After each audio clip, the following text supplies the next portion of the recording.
Hola, muy buenas tardes. ¿Cómo están todos? Muchísimas gracias por acompañarnos, muchísimas gracias por estar con nosotros para platicar de temas que sinceramente para mí son dificilísimos. Así que de verdad les agradezco muchísimo su presencia. Leonor, Alfredo, ahorita los presento. La idea de este webinar o webinario, como le dicen en español, es pues muy sencilla, es verdaderamente queremos entender, no solo desde el INCO, sino yo creo que todos los que estamos viendo cómo se está moviendo la agenda comercial en el país, queremos entender qué es esto. Ya sabíamos que se había incluido un capítulo laboral en el TEMEC y que ese capítulo estaba relacionado con la implementación de la reforma laboral en México. Suena un poco extraño porque eso parece pues que no tendríamos que poner entonces capítulos para que se cumplan todas las leyes del país y en una de esas así se cumplen todas. Suena un poco extraño, pero como bueno, yo aquí me declaro completamente ignorante de este tema, les agradezco muchísimo, muchísimo, muchísimo a Leonor Quiroz que nos acompaña y a Alfredo Kupfer. Déjenme se los presento. Leonor es abogada y es especialista en temas laborales, cuenta con maestrías en administración pública y políticas públicas, especialidad en derecho financiero. Híjole, Leonor, esto yo no te lo puedo creer, con una experiencia profesional de más de 20 años, o sea, de verdad no sé a qué edad empezaste a trabajar en el diseño e implementación de políticas públicas, mejora regulatoria, relaciones institucionales y todos aquellos temas relacionados con la regulación y en el mercado laboral. Alfredo Kupfer es abogado y especialista en temas laborales, cuenta con más de 25 años de experiencia en asuntos laborales muy complejos y dirige el área de práctica laboral, seguridad social y migratorio de Sánchez de Bani. Alfredo además fue recientemente nombrado por el Gobierno Federal de México como panelista para el mecanismo de respuesta rápida a disputas en materia laboral entre México y Canadá dentro del TEMEC, que va a ser justo el tema más importante quizás de los que vamos a empezar a ver ya en fechas recientes, si no es que ya empezamos. Entonces quiero empezar con la primera pregunta, Leonor, así, vámonos ya de un jalón. Por cierto, para todos los que nos acompañan, si tienen algunas preguntas, dejaremos el espacio abierto a preguntas y esperemos que haya las respuestas. Si nos ayudan poniéndolas en el chat o en la sección de preguntas y respuestas, creo que ahí nos ayudarían muchísimo. Bueno, va la primera pregunta. Tenemos ya pasó un año de la entrada en vigor de este nuevo acuerdo comercial del que llamamos aquí TEMEC y ya vimos un par de demandas laborales contra México bajo este mecanismo de respuesta rápida. En primer lugar, quiero hacerte una pregunta muy sencilla. ¿Por qué nos pueden demandar en materia laboral? O sea, ¿por qué Estados Unidos puede demandar a México en materia laboral? Eso me gustaría entenderlo. Y luego, Alfredo, me ayudarías muchísimo si nos explicas qué es este mecanismo de respuesta rápida. Porque, oye, y si lo implementamos en todo, en la vida, un mecanismo de respuesta rápida. Leonor, gracias. No, al contrario, muchísimas gracias, encantada de estar con ustedes y bueno, por supuesto con un sensei en materia laboral que bueno, es admirable lo que has hecho, Alfredo, en verdad encantada de compartir contigo y con Valeria. Y bueno, pues el primer punto es ¿por qué? Porque hay mecanismos de sanción a través de este tratado, en donde además siempre inician con diálogos, con acercamientos, con el mecanismo rápido de respuesta y hay toda una protección para que lo que está escrito en el tratado se proteja y el capítulo 23 en materia laboral no es la excepción. Pero sí es importante comentar esta parte, Valeria, porque no es que el tratado vaya más allá de lo que ya estamos obligados a hacer como país. Creo que esa parte es muy importante considerarla. Nosotros como país, por supuesto que nos rige la Constitución y nos rigen leyes, en este caso la ley laboral, pero también nos rigen la Declaración de la Organización Internacional de Trabajo, de la OIT, en materia de principios y derechos fundamentales de trabajo, la Declaración de la OIT sobre la justicia social para una globalización equitativa, es decir, hay todo un andamiaje alrededor de este capítulo laboral en el tratado que le da soporte, pero que además también tenemos regulación interna en nuestro país para que se cumpla. Entonces, no nada más es que en el tratado nos obliguen a algo y que por no cumplirlo nos sancionan. Evidentemente, si algo no cumplimos, como también está regulado en nuestro país, también habría una sanción por ello. Pero ¿cuál es la diferencia más importante para poder decir en materia de TEMEC? Ya sabemos que estamos obligados a determinadas cuestiones que están incluidas en el TEMEC, como la libertad de asociación y el derecho de la negociación colectiva, la eliminación de cualquier forma de trabajo forzoso, trabajo infantil, discriminación, materia de género, todas estas cuestiones Pero ¿qué pasa cuando entran en el TEMEC? ¿Cuándo es que estas disposiciones laborales podrían ser sancionadas en este capítulo específico? Y la clave aquí es cuando afecte el comercio o la inversión entre las partes. Yo creo que esa es la parte que tenemos que tener muy clara. La parte laboral interna, tenemos constitución y leyes que la regulan, la protegen, tenemos autoridades que la sancionan. También tenemos una parte internacional, reglamentación, declaraciones, convenciones y demás alrededor de estos derechos en materia laboral, tanto individual como colectiva. Pero entran a la parte del TEMEC y empiezan los problemas en esta materia ante algún incumplimiento cuando este incumplimiento afecta el comercio entre las partes. Creo que esa es la parte mucho más importante que tenemos que identificar cuando estamos hablando ya de materia laboral en TEMEC. Muchísimas gracias, Leonardo. O sea, es solo relacionado, o sea, si una empresa en México, para aclararle a todas las personas que nos están oyendo, si una empresa en México, en sus operaciones diarias, rutinarias, hay alguna violación al tema laboral, esto no significa que automáticamente entre en este tema de demandas bajo TEMEC, que es únicamente en sus operaciones relacionadas con el comercio. Eso ya Es lo va correcto. acotando, ¿no? De hecho, el Ahora propio sí, tratado así Alfredo, lo prevé. dime, ¿qué es esto del mecanismo de respuesta rápida? Gracias, Valeria. Agradezco muchísimo la invitación y además, pues encantado de compartir el espacio con amiga y gran conocedora como es Leonor. Fíjate que el mecanismo de respuesta rápida es, yo te diría que somos punta de lanza en el mundo. No existe un mecanismo igual en ningún tipo de tratado comercial en ninguna parte del mundo. Esto es absolutamente nuevo. Se diseñó específicamente para el caso del TEMEC y precisamente por eso realmente todo lo que estamos viviendo es prácticamente nuevo. Ahora, tiene incluso una historia que no es, no se dio de gratis, ¿no? Es decir, los aspectos laborales en la versión primera del Tratado de Libre Comercio estuvieron relegados a un acuerdo paralelo. Y la verdad es que como era un acuerdo paralelo, no traía muchos mecanismos ni muchos procedimientos para verdaderamente hacer cumplir las obligaciones laborales en los tres países. Esto, desde luego, se cambia radicalmente y se convierte en un requisito prácticamente para firmar o no firmar el tratado, el incluir en un capítulo 23 todas estas obligaciones. Y no nada más eso, en un capítulo, en un anexo 23A, que tiene obligaciones solo para México. En ese anexo no hay obligaciones para Canadá, no hay obligaciones para Estados Unidos y a lo mejor pues alguien podría decir, oye, pero ¿por qué? ¿Acaso tenemos un nivel de cumplimiento diferente en México respecto de la legislación que en Canadá y en Estados Unidos? ¿Acaso tenemos áreas de oportunidad en materia de impunidad?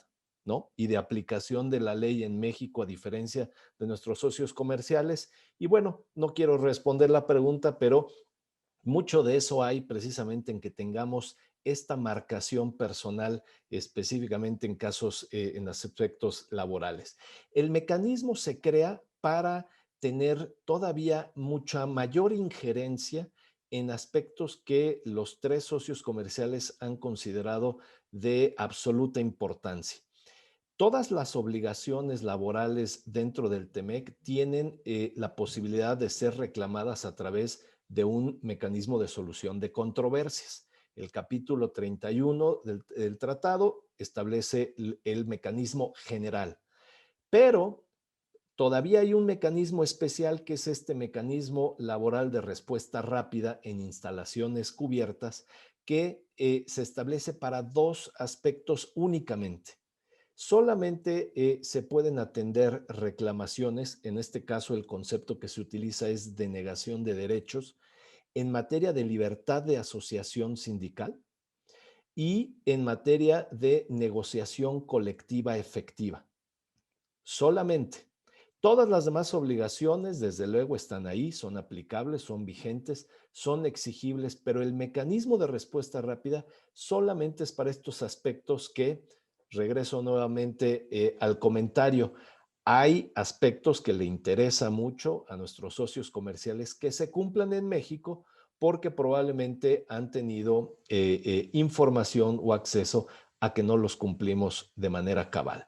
Y esos dos aspectos son precisamente los que ahora nos abren la puerta a una serie de reclamaciones. Ahorita lo mencionabas, Valeria, tenemos apenas un periodo muy corto de vigencia del tratado y ya tenemos dos quejas específicas. Y decías tú, ¿por qué nos puede demandar el gobierno de Estados Unidos? Bueno, es que dentro de del entendimiento en donde tenemos una zona libre de comercio, en donde estamos estableciendo reglas iguales para los tres países, para que tengamos precisamente esta libertad en el tránsito de mercancías y servicios, bueno, pues también nos vamos a exigir un mismo nivel de cumplimiento. Hay un aspecto muy particular en el capítulo 23 de obligaciones laborales que habla que los países no podrán fomentar la inversión a través del debilitamiento de los derechos laborales. Y entonces aquí es en donde nos van a tener bajo la lupa para que no seamos, como nos han considerado, un paraíso de la inversión extranjera por la falta de cumplimiento de las leyes y específicamente de las leyes laborales y del respeto de los trabajadores y sus derechos. Eso es un poco, Alfredo, lo que llevaba o que lleva a México a que, o por lo menos que se diga que México ha competido porque la ventaja comparativa de México eran los bajos salarios. Esta pregunta, Leonor, va para ti y de verdad no sé si tengo una respuesta, ¿no? Pero esta reforma laboral y la inclusión de este tema en el TEMEC, ¿va con esa idea? ¿Va con la idea de decir, a ver, si México va a competir o nos vamos a integrar, pues que no haya de alguna manera una desventaja para los otros o una ventaja para México por el tema salarial, porque supongo que esta reforma laboral en el mediano o largo plazo debería de tener una repercusión hacia mejorar los salarios de los trabajadores, sobre todo de los que están vinculados en este tema comercial. ¿Es algo de lo que se estaba pensando a la hora de diseñar o de incluir este capítulo o no tiene nada que ver y se hizo por otras razones?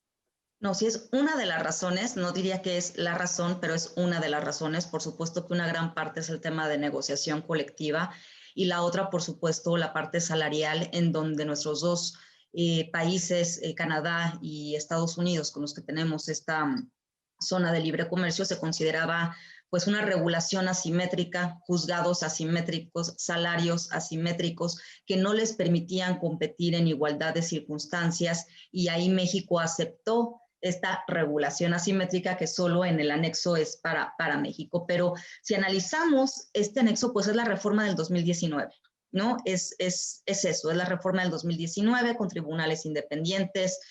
Todo el tema de sindicatos blancos es una de las razones. Explícanos eso, qué bueno que tocas ese tema de los sindicatos blancos, porque yo estoy segura que muchos de quienes nos están escuchando no saben qué es un sindicato blanco o por qué hacemos esas prácticas en México.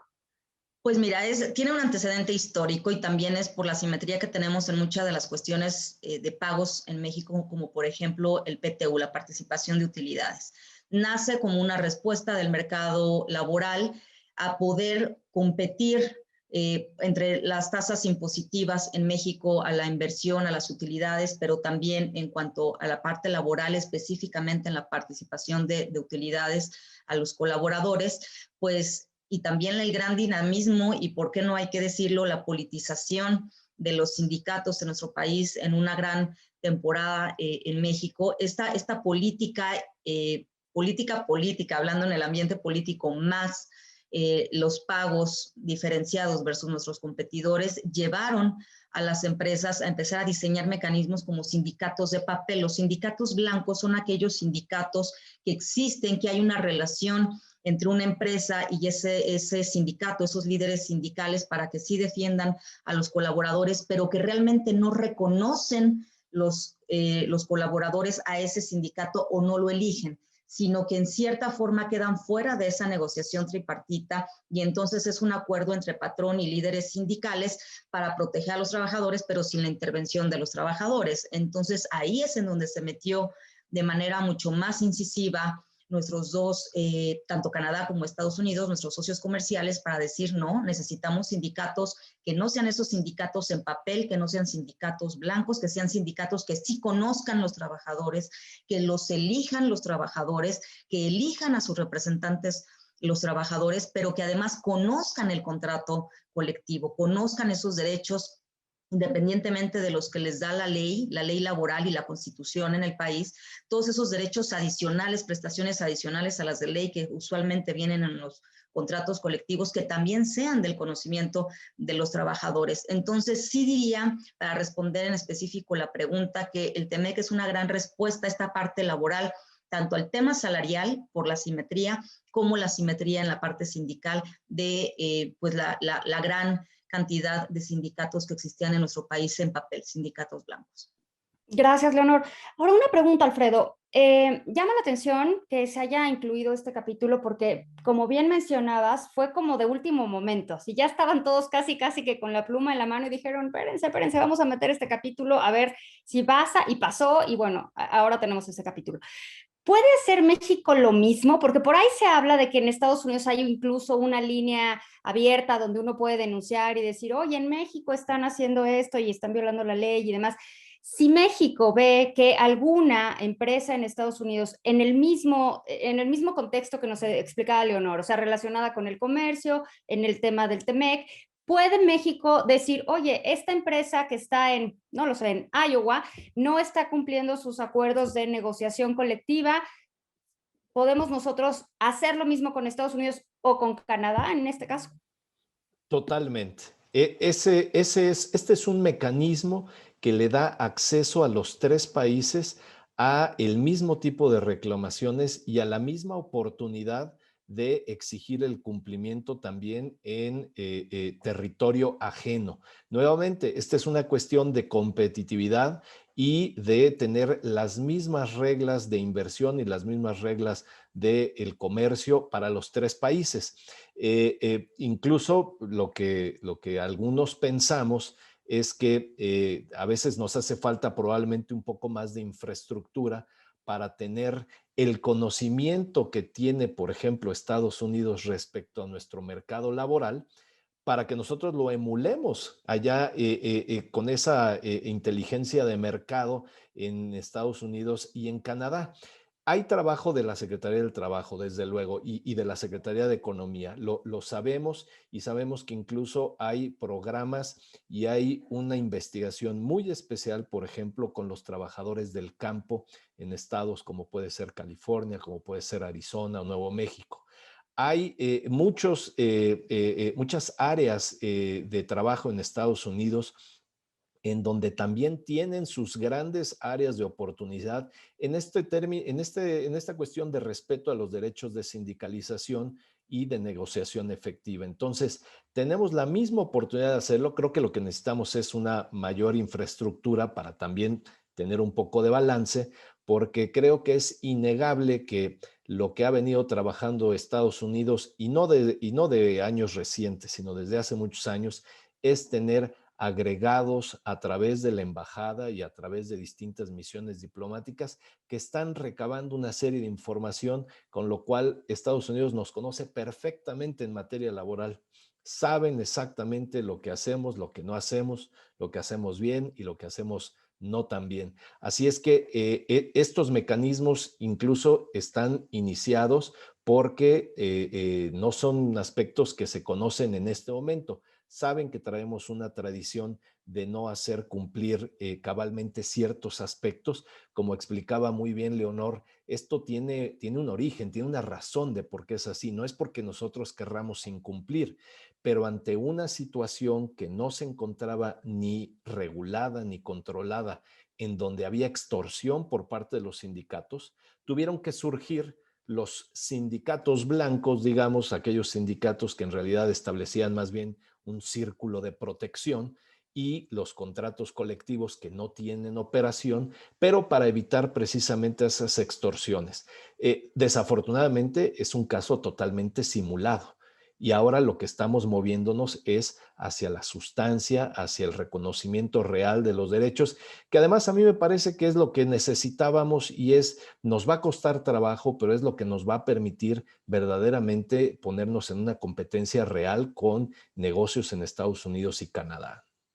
Ahora, Alfredo, ya que amablemente nos respondiste que esto sí se puede hacer, o sea, no es de una vía, sino que las vías están abiertas en todos los sentidos, quisiera saber qué sigue, cuáles son los pasos, porque hoy, por ejemplo, o ayer en la tarde tuvimos la noticia de la segunda demanda laboral sobre esta empresa en Matamoros. Me parece que se les acusa de violación a, pues justo a estos temas, ¿no? A la negociación colectiva y a la libertad de asociación.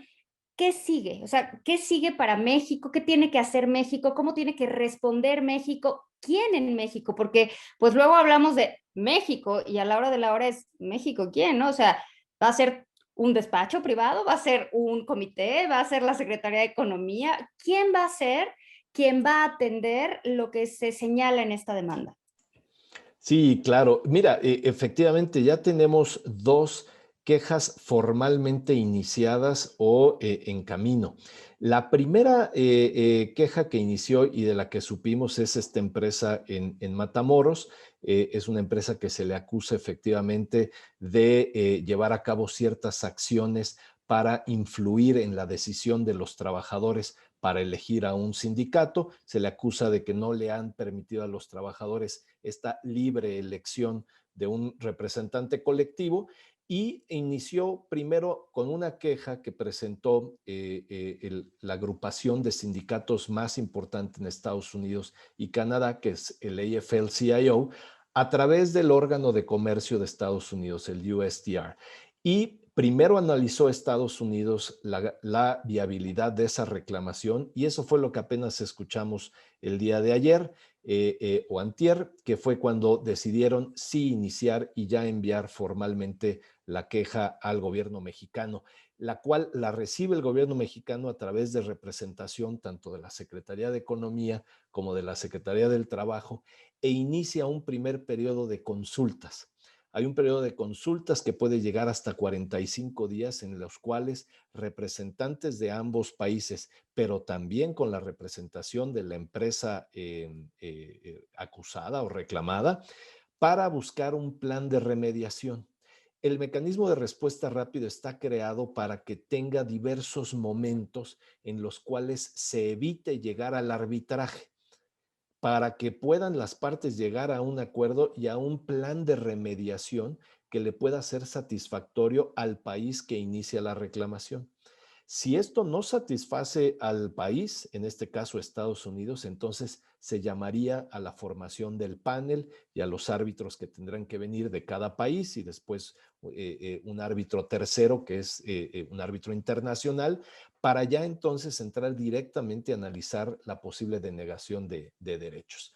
La segunda queja, esa no entró, digamos, a un análisis previo por parte del gobierno de Estados Unidos, ese se mandó directito a nosotros, es el tema de esta armadora en Silao. Y bueno, también es un tema en donde al parecer puede haber alguna reclamación respecto de influir en la decisión de los trabajadores para legitimar el contrato colectivo.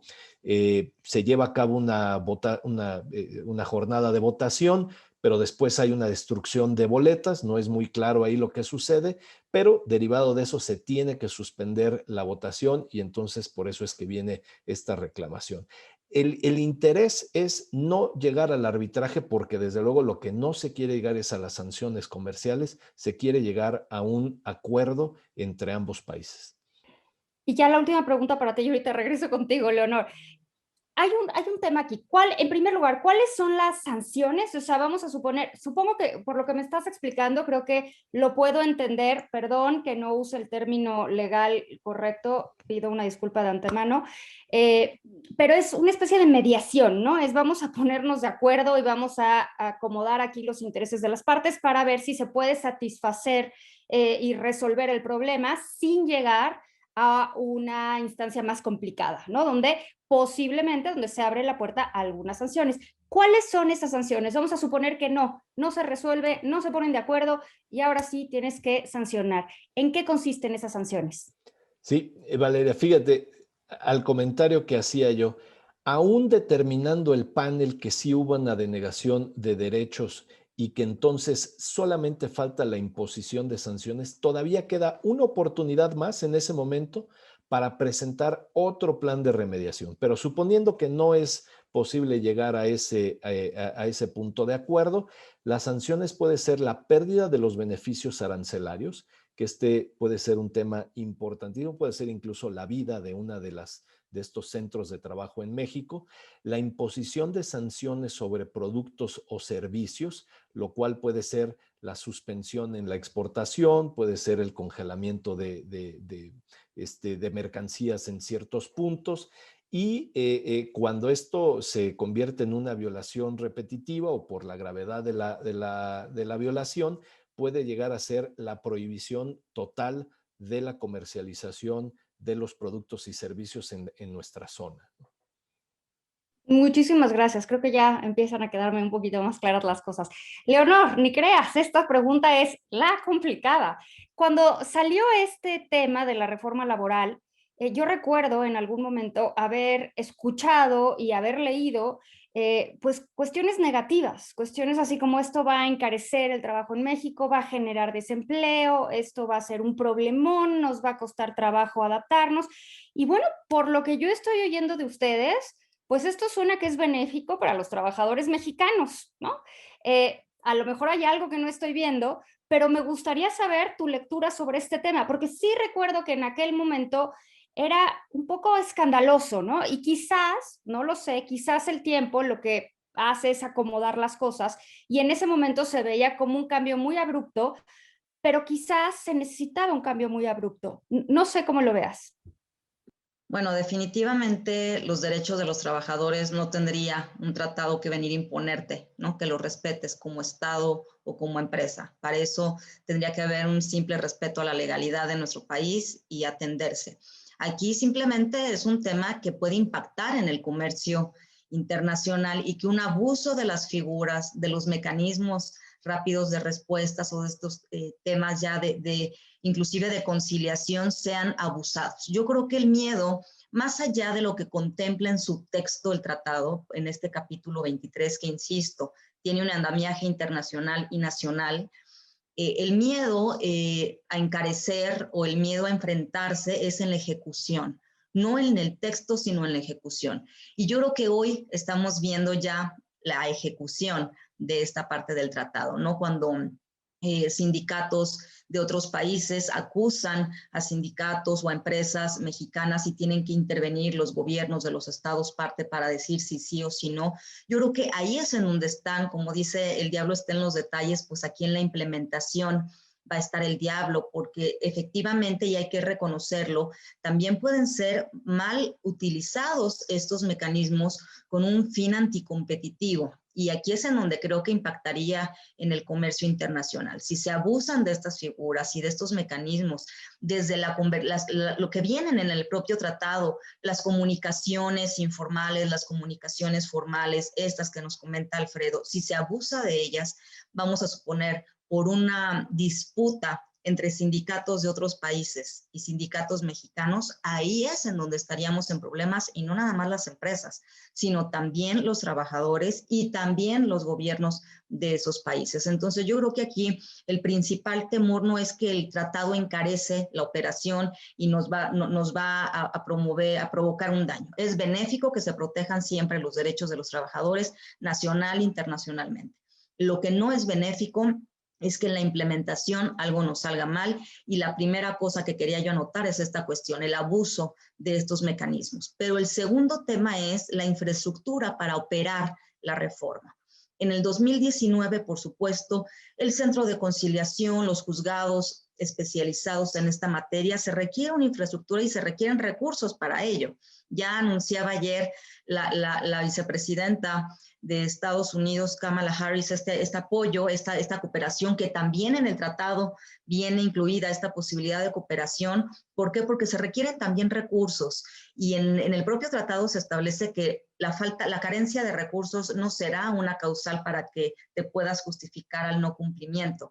Entonces, aquí es en donde también creo que podríamos tener un riesgo y el sector empresarial y, por supuesto, también los trabajadores teníamos mucho miedo de esta reforma del 2019 y los plazos que en ella se preveían, porque no nos dé tiempo por los recursos muy limitados que tenemos en el país para esos juzgados y toda la estrategia, inclusive de plataformas informáticas, de capacitación de personal, la elección de estos juzgados, porque de nada va a servir que cambiemos de juntas de conciliación y arbitraje a juzgados especializados y nada más los traspasamos de nombre, ¿verdad? O sea, si nada más les cambiamos el nombre, entonces ya no estamos beneficiando ni a los trabajadores ni a los patrones para ¿Y cuál es la diferencia real? O sea, para los que no estamos familiarizados con los términos de abogados, ¿cuál es la diferencia real entre una junta y un juzgado? ¿No es lo mismo, nada más le cambiamos el nombre?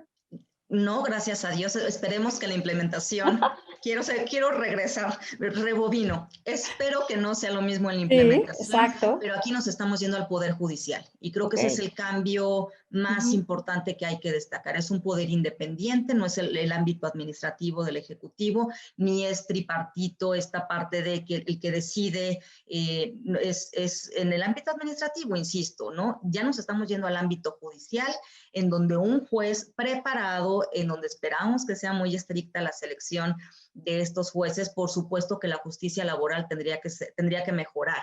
Hay juntas que funcionan muy bien, hay juntas de conciliación y arbitraje que no funcionan tan bien, pero eso es importante, ese es el cambio principal, del ámbito administrativo al ámbito judicial por un poder independiente. Pero ¿qué es lo importante también aquí y por qué también causó esto que tú nos decías? Había como mucho temor. Insisto, el abuso de estos mecanismos de tanto de conciliación como ya de arbitraje en sí, pero también que esos mecanismos ante una mala respuesta del gobierno mexicano o de las empresas puedan implicar algún castigo, y ya lo decía muy bien nuestro queridísimo Alfredo, las tarifas arancelarias, ¿no? O sea, si es un tema muy delicado, se cruza el ámbito laboral con comercio exterior, en donde si no lo sabemos administrar y trabajar muy bien, tendríamos un problema. Aquí, ¿qué es lo que sucedió? Llegaron estas dos quejas de estas empresas armadoras, inmediatamente, es más, casi al día siguiente, pues Secretaría de Economía, Secretaría del Trabajo, en equipo, tratando de dar respuesta, porque tenemos plazos, ya los mencionaba Alfredo, y por supuesto que esperamos que sean menos de 30 días y demás, pero sí tenemos que ser muy efectivos también en estar dando respuesta a estos mecanismos del tratado. Entonces yo creo que los miedos van en ese sentido, el abuso de las figuras y la infraestructura que se requiere para poder ser efectivos en la implementación. Y bueno, el abuso de la figura quizás no esté tanto en nuestras manos, pero la infraestructura sí. Y en ese sentido, ¿cómo vamos en esa implementación? Va avanzando, ya estamos listos, ya decimos, ya, nosotros ya estamos al tiro, ahora sí que lo podemos hacer, estamos preparadísimos, porque pues sí tuvimos un rato para prepararnos. Claro, llegó la pandemia y el tiempo se detuvo, pasó de otra forma. El dinero, los recursos, porque esta semana vino la vicepresidenta de Estados Unidos y dijo que iba a destinar 130 millones de dólares para la implementación de la reforma laboral. ¿Va para esa infraestructura o va para algo distinto o no sabemos para qué va y pues veremos a qué se destina, Leonor? Bueno, no sé específicamente a qué se va a destinar, pero quiero imaginarme que al menos en donde yo vería un muy buen uso es en la implementación en el ámbito estatal, ¿no? Creo que sería en el orden estatal, en los juzgados estatales, un gran ejercicio, por ejemplo, que ya se realizó es en el Estado de México, en donde ya están implementadas de algunos otros estados, pero creo que si bien no sabemos cómo se va a destinar o en qué, digo, nos enteramos por las noticias de esta cooperación, pero no sabemos el gobierno mexicano cómo haya acordado con el gobierno de Estados Unidos en implementar, en ocupar ese dinero, pero creo que sería muy buena la implementación de los juzgados y también del centro de conciliación, porque hay un tema bien interesante que es el de los contratos colectivos. Recordemos que tanto en el tratado como en nuestra legislación laboral, justo en la reforma del 2019, se previó un plazo de 4 años, contados a partir del 2019, para que se tuvieran que hacer estas revisiones de contratos colectivos en donde la autoridad tiene que revisar que sí se hayan enterado los trabajadores de la existencia de ese contrato colectivo, que se vote y demás. Entonces, ¿cómo implementas eso si no tienes centros de conciliación y arbitraje robustos, tanto o sea, en el ámbito federal, esta parte de los centros de conciliación, pero también en la parte de litigio, ¿no? Con los jueces. Es una parte muy importante la justicia procesal, tanto en el tratado como en nuestro país. Entonces, quiero imaginar que esta cooperación se va a destinar para la implementación en los estados, sobre todo en el ámbito judicial, y por supuesto cómo va a revisar el Centro de Conciliación estos contratos, porque ya en el 2023, en el 2023, se vencen esos 4 años. ¿Cómo vamos en ese tema, Alfredo? Hemos avanzado en la parte de, pues no creo que sea únicamente de infraestructura, que bien lo mencionas, sino también de capacitación y de aprender a funcionar bajo normas distintas. ¿Cómo va el país en su conjunto en ese tema? ¿Tenemos el capital humano listo para atender ese tema? Mira, Valeria, yo creo que ha habido un gran esfuerzo de esta administración en la implementación de la reforma. Incluso visto en la perspectiva de la pandemia, no se detuvieron los trabajos. Existe, como dice Leonor, unos periodos en los cuales debe de entrar de manera gradual todos estos cambios a la ley, los nuevos tribunales, nuevos procedimientos más democráticos, más transparentes, más expeditos, que es algo que todos exigimos, que no puede ser que un juicio laboral tome 5 o 6 años o más para resolverse. Pero definitivamente hace falta más. Nos parece que ojalá que hubiera transparencia en la manera en cómo se van a aplicar esta ayuda por parte de Estados Unidos para la implementación de la reforma laboral, porque de verdad sería magnífico. La capacitación ahorita que mencionabas es básica para poder tener a los mejores juzgadores posibles. La infraestructura física de los nuevos tribunales de verdad es muy importante. Creo que no nos merecemos un lugar poco digno para ir a esclarecer las disputas en materia laboral, y me refiero tanto para los trabajadores como para los sindicatos, como para las empresas. Y bien vale la pena hacer una inversión aquí importante. Este es incluso, a mí me parece, el momento en el que podemos transformar verdaderamente la manera en cómo vemos las relaciones laborales en México, para volvernos ahora sí verdaderamente un país de competencia y de nivel mundial en ese aspecto, en el mundo laboral. Y para eso sí necesitamos todavía mucho más. Yo, la verdad es que reconozco la labor de la Secretaría del Trabajo, porque incluso ha acortado los tiempos de la reforma. La fecha límite para poder tener todos estos cambios listos es 1 de mayo de 2023, y el plan de trabajo de la Secretaría de Trabajo es finalizarlo el próximo año, en 2022. Entonces, esto creo que incluso es parte de la visión positiva que creo que se lleva la vicepresidenta Harris el día de ayer, al hablar de que hay verdaderamente avance en materia de implementación, pero definitivamente nos hace falta todavía, y nos hace falta, creo, además, involucrarnos el sector privado, las organizaciones independientes, las barras de abogados, etcétera, porque esto es algo que nos compete y que nos debería de interesar a todos, esta transparencia en los procedimientos, esta democracia que ahora deberá de existir en los sindicatos y en sus procesos, y además estos aspectos colectivos que, como decía Leonor perfectamente bien, sí existe un temor que esto vaya a afectar a los negocios en México, porque no estamos acostumbrados a que haya esta promoción y digamos, conocimiento de que los trabajadores hoy son los que mandan con respecto a quién los va a representar. No las empresas. No puede ser el empresario el que les diga este es el sindicato, este es el que más te conviene, son los trabajadores. Entonces, el empoderamiento de los trabajadores hacia esas decisiones, claro que nos pone nerviosos, pero es el momento entonces de verdaderamente sacar las mejores estrategias de relaciones laborales para que esas decisiones se tomen pues con una visión de mantener las fuentes de trabajo, de mejorarlas, de mejorar salarios y condiciones de trabajo y, insisto, competir a otro nivel al que no estamos acostumbrados. Pues sin duda todo cambio cuesta trabajo y muy probablemente las propias empresas pues no están o no estaban acostumbradas a trabajar así, porque ya hablamos de los trabajadores y los sindicatos, pero bueno, hay otro lado, que son al final del día las empresas y tienen un rol importante que jugar aquí. Voy a dar paso a las preguntas que nos están haciendo en el chat. Alex Sabá nos pregunta dos veces algo relacionado con los contratos colectivos, ¿no? Nos pregunta, en primer lugar, que qué avance tiene el proceso de legitimación de contratos colectivos de trabajo en México y si los empleadores pueden presionar para que los sindicatos comiencen el proceso de legitimación del contrato colectivo de trabajo o depende exclusivamente de los trabajadores.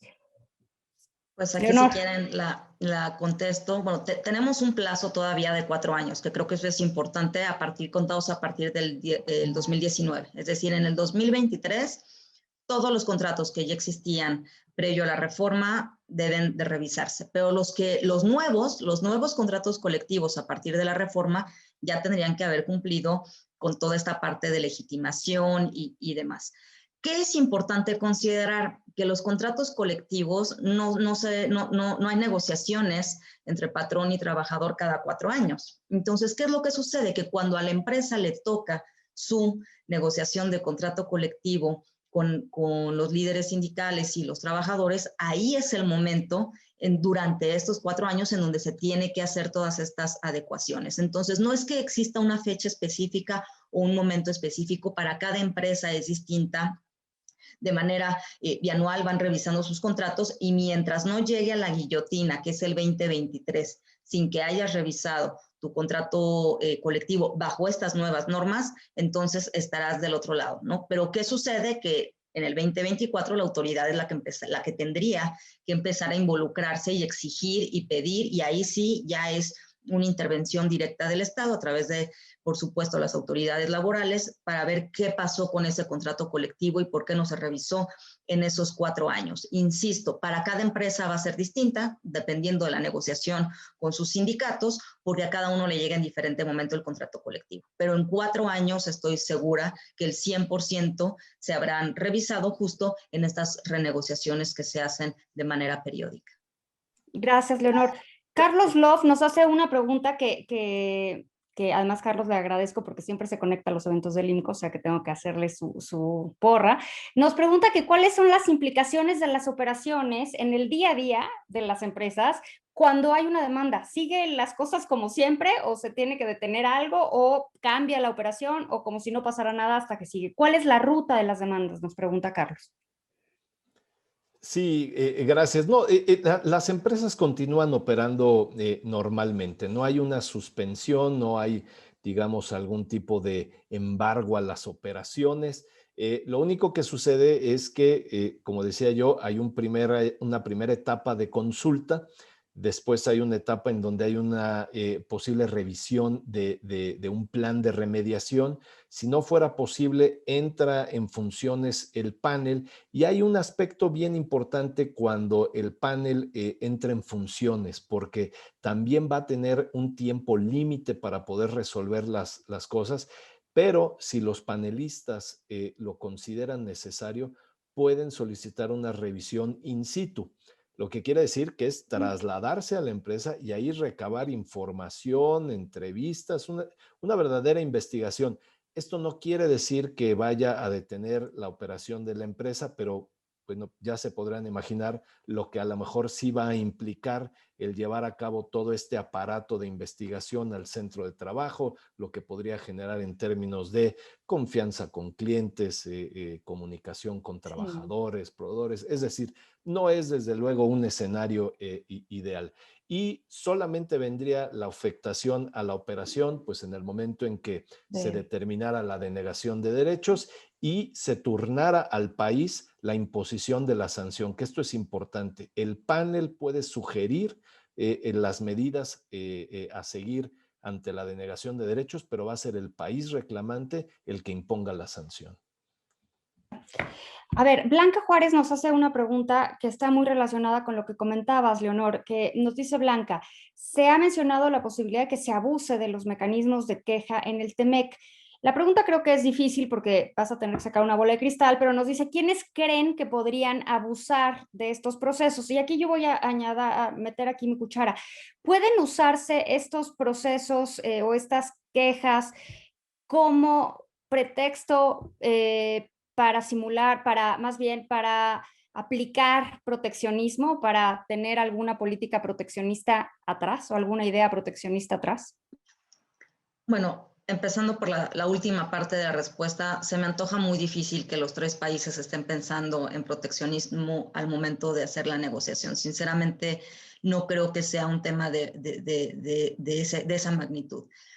Lo que sí veo enfocado es la propia competencia, por ejemplo, entre los sindicatos, ¿no? Que puede suceder inclusive al interior del país, ¿eh? Vamos a dejar en este ejemplo que voy a poner en esta analogía por fuera nuestros dos socios comerciales, inclusive en México, dos sindicatos que están tratando de convencer a los trabajadores y al personal, a las personas trabajadoras de una empresa, de que ellos sean sus representantes. Ahí hay una competencia directa y en esa competencia puede haber situaciones en donde pudieran violarse algunos derechos e inclusive ni siquiera tendría que ver con el patrón ni con el gobierno, sino simplemente entre esta competencia sindical y no nada más hablando de recuentos, hablando de cuestiones procesales en donde pueden ser ciertas o pueden no ser ciertas, pero el estar acusando a lo mejor de que algo sucedió en un recuento, por ejemplo, que es cuando dos o más sindicatos están compitiendo por ser el sindicato de una empresa, pero ya existía un sindicato y dice, no, yo tengo la mayoría, no la tienes tú, que se tiene que hacer este procedimiento para ver quién es el que gana, quién es el que tiene esa mayoría. Ahí en esa misma competencia veo que se puede abusar de la figura, inclusive hablando de manera interna. No convocaron, no notificaron, no hicieron. Pero si a eso agregamos que a lo mejor hay sindicatos de otros países interesados también en representar en México y que quieren entrar a ese mercado en México de manera legítima, constituyéndose en México con sus tomas de nota y demás, pero en México creo que esa misma disputa por ser el representante de las personas trabajadoras pudiera llevarnos a una situación de estrés innecesaria a patrón y gobierno. ¿Qué es lo importante aquí? Pues también que las autoridades, ahí sí, los tres países, antes de pasar este tipo de quejas al otro país, al país del que se están quejando, la revisen muy bien, tanto su autoridad laboral como su autoridad en materia de comercio, porque para que no pierda tampoco legitimidad ni validez este tipo de mecanismos. Porque si los desgastamos y resulta que era falso, vamos a suponer que de 10 quejas que llegaron, 9 se demostró y el gobierno mexicano logró demostrar que en la empresa sí hubo una buena elección de sindicatos, un buen recuento, que sí era del conocimiento el contrato colectivo de los trabajadores, la figura se desgasta y entonces ya no sirve para lo que fue pensada y escrita en el tratado. Entonces yo creo que ese es el cuidado, el abuso, insisto, ni en materia de proteccionismo, ni de tener ventaja un país sobre otro, creo que se va a dar en la práctica, en la propia competencia de este tipo de procedimientos y que quejas que no estén realmente sustentadas y que esté resolviendo el país al que le llegan, que no era verdad, pues ahí es en donde tendremos un problema que se van a caer estos mecanismos rápidos de respuesta y entonces van a estar acudiendo directo al arbitraje, que tampoco se trata de eso. Es importante que todas las etapas de conciliación se lleven a cabo de manera adecuada, que no se desgaste la figura, que se crea en estos mecanismos y para ello, insisto, no hay que desgastarlas. Me quedo con cierta tranquilidad por la parte del proteccionismo porque cuando se se añadió este capítulo en el TMEC, recuerdo que existía esa conversación también, así como recuerdo el miedo del que hablábamos hace un momentito, existía esta conversación donde se decía, esta es una excusa, este es un pretexto para aplicar medidas proteccionistas, lo cual coincido contigo, Leonor, suena rarísimo cuando estás firmando un tratado de libre comercio que tengas en la cabeza voy a ser proteccionista, pero bueno, en aquel momento la presidencia de Estados Unidos estaba viviendo cosas un poco extrañas y entonces casi que todo era posible. Entonces, esa parte me da tranquilidad. Alfredo, te quiero preguntar algo que nos pregunta Arturo Calvillo. Arturo Calvillo, y también vas a necesitar sacar la bola de cristal. Arturo Calvillo nos dice si esta nueva relación laboral a través del TEMEC logrará reducir la diferencia salarial entre los trabajadores de México y los trabajadores de Estados Unidos. Y bueno, pues quizás habría que agregar los trabajadores canadienses, ¿no? ¿Saldrán beneficiados los trabajadores mexicanos?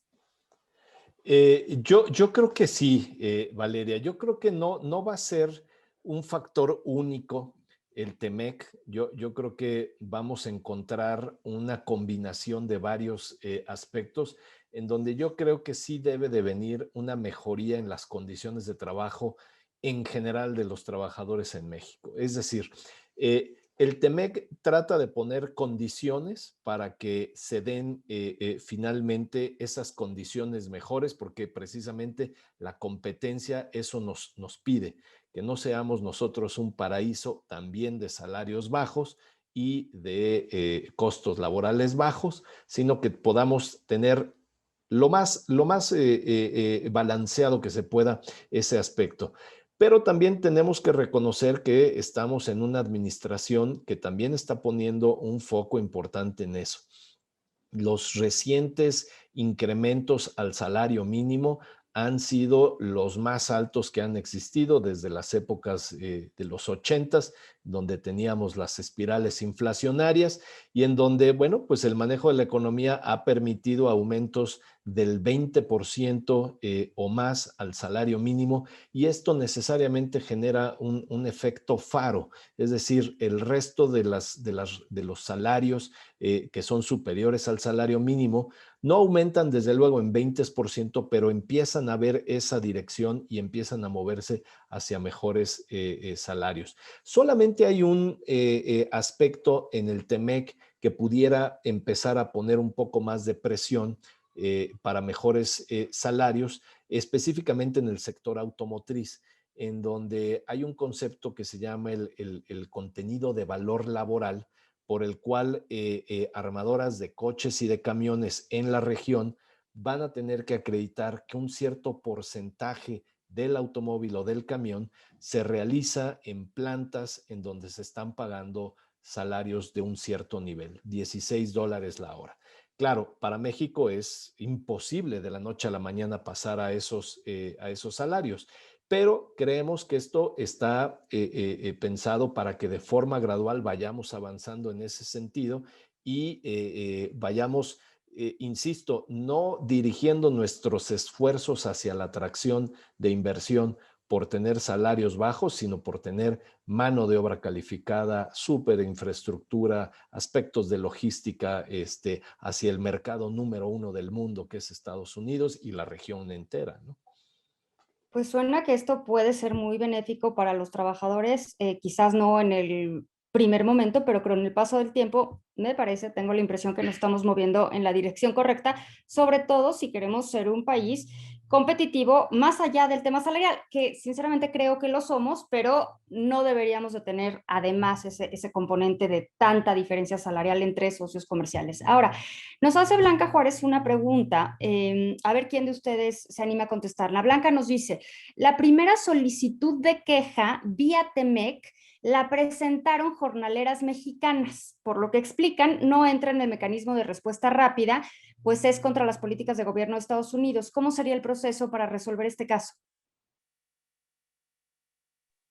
Bueno, es que probablemente y sí sea materia del mecanismo de respuesta rápida. Es decir, si lo que se está reclamando respecto de los jornaleros en Estados Unidos es un tema de libertad de asociación, que sabemos que existe, o de negociación colectiva efectiva, en donde no logran poder agruparse para tener un frente de negociación frente a los agricultores norteamericanos, sí puede entrar al mecanismo de respuesta rápida. Ahora, si se trata de otro tipo de reclamación, por ejemplo, hay una obligación en el capítulo 23 de los estándares mínimos de trabajo, condiciones mínimas de trabajo, horarios, salarios, etcétera. Si es una reclamación de ese tipo, no entra en el mecanismo de respuesta rápida, pero entra en el mecanismo de solución de controversias general, los paneles comerciales que prevé el propio tratado, y ahí puede hacerse la reclamación. Como decía Leonor acertadamente, hay que recordar que también se debe de acreditar precisamente que la violación laboral tiene una afectación al comercio entre los países, ¿no? Gracias, Alfredo. Nos pregunta Esteban Rosas, bueno, es un comentario más que una pregunta, hace referencia a lo que estamos hablando de los salarios, ¿no? Nos dice, con salarios mayores vamos a perder la terrible ventaja competitiva del bajo costo laboral porque tenemos poca innovación y capacitación. No prevén, supongo que nosotros, no prevén un aumento en la tasa de desocupación. ¿Se ha visto evidencia de esto? Con lo que llevamos, ¿se prevé que eso suceda o creen ustedes que el mercado laboral lo puede adoptar, lo puede absorber sin un incremento en la tasa de desocupación? Bueno, evidentemente ahorita estamos en una situación crítica, o sea, creo que la respuesta es distinta antes y después de la pandemia, ¿no? Y creo que eso es importante diferenciarlo, porque ahorita, pues ven lo que ha estado sucediendo, y no nada más en nuestro país, insisto, obviamente nos va peor a los países que tenemos menos oportunidades de acceso a vacunas y demás, pero sí hay un tema muy delicado en cuanto a cierre de centros de trabajo en virtud de lo que está sucediendo en la pandemia.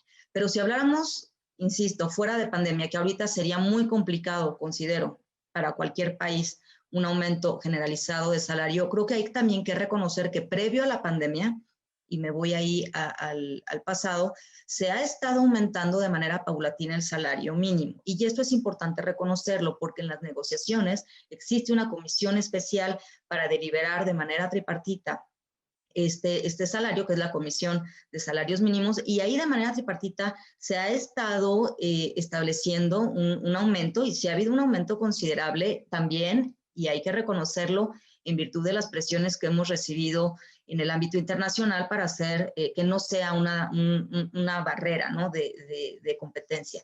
Pero sí es importante reconocer que los aumentos salariales para cualquier empresa en México o en el mundo tiene que ser de manera escalonada, paulatina, con deslizamientos, porque además ahorita tenemos otro tema encima. O sea, si esa es la condición natural, tiene que ser también, a mayoría de razón en estos momentos de pandemia, mucho más suave esa curva para poder aumentar salarios mínimos, porque además recordemos que venimos de otras reformas que también imponen cargas para el sector patronal, y eso es importante reconocerlo. ¿Por qué? Porque cuando se unen y las consideramos de manera integral, ya hay una sobrecarga hacia el lado patronal que pudiera entonces empezar a recortar su plantilla, y que es lo indeseable. De por sí tenemos ahorita un problema en el ámbito de ocupación laboral por el cierre de muchas empresas o recorte de personal en virtud de la pandemia, no podemos provocarlo con otra obligación mayor. Tenemos lo que sucedió en materia de pensiones, que ustedes recordarán, lo que sucedió, que en 3 años, no va a ser tampoco inmediato, por supuesto por la pandemia, pero en 3 años tiene que aportar más porcentaje el patrón para la pensión de los trabajadores, pero también hay que considerar la reforma, por ejemplo, que se acaba de realizar en materia de subcontratación. Entonces, cuando tú vas sumando todo el escenario, pues ya es un costal que no puedes cargar. Entonces yo insistiría en reconocer que previo a la pandemia sí ha habido un aumento al salario mínimo, y ustedes mejor que nadie lo saben en el IMCO, pero también hay que reconocer que siempre tienen que ser graduales, y ahora en pandemia considerar la situación económica en la que está el sector empresarial, el sector laboral en el país, pero también las reformas que incluyeron mayor carga para el costo del trabajo para las empresas, como las que ya mencioné, subcontratación y por supuesto el tema de pensiones. Yo aquí quisiera agregar un poco, meter otra vez mi cuchara. Voy a quitar el año de pandemia porque de verdad ese año pues distorsiona muchas métricas, pero algo que es muy común ver en México, y este comentario va dirigido a todos los que nos ven, pero en especial a Esteban, que hizo este comentario, los estados más pobres del país que tristemente, pero tradicionalmente se ubican en el sur del país, lo que vemos es una bajísima tasa de desocupación. Y esta bajísima tasa de desocupación no hace, por supuesto, ninguna referencia a mejores condiciones laborales o a mejores condiciones en las empresas, ni al salario mínimo, simplemente refleja la realidad del mercado laboral en esos estados, ¿no? Dado que no es posible vivir sin trabajar, la gente sale a buscar un ingreso más que un trabajo. ¿A qué me refiero con esto? La diferencia entre formal e informal, pues ahí se vuelve casi irrelevante porque el 70 o el 75% de la población ocupada en ciertos estados del país lo hace de manera informal y entonces, claro, la tasa de desocupación se hace muy pequeña. Lo que normalmente vemos, claro, hay algunas excepciones por ahí, es que los estados en donde hay más formalidad laboral, que no creo que sea coincidencia que sean prácticamente los mismos que están más relacionados con las cadenas productivas y con los vínculos comerciales del Tratado de Libre Comercio y ahora el TEMEC, pues esos estados suelen mostrar una tasa de desocupación más alta y de cierta manera esto es una buena noticia. Esto refleja que los trabajadores están buscando un trabajo porque saben que pueden conseguir un trabajo. En el sur del país la realidad es un poco distinta. Alfredo, no sé, tu última reflexión para concluir y luego cerramos con Leonor. Gracias, Valeria. Yo creo que como comentario final reforzaría lo que dice Leonor respecto a la presión que están recibiendo las empresas. Son muchas cosas que se han acumulado de aspectos incontrolables como la pandemia, pero otros que también son cambios legislativos.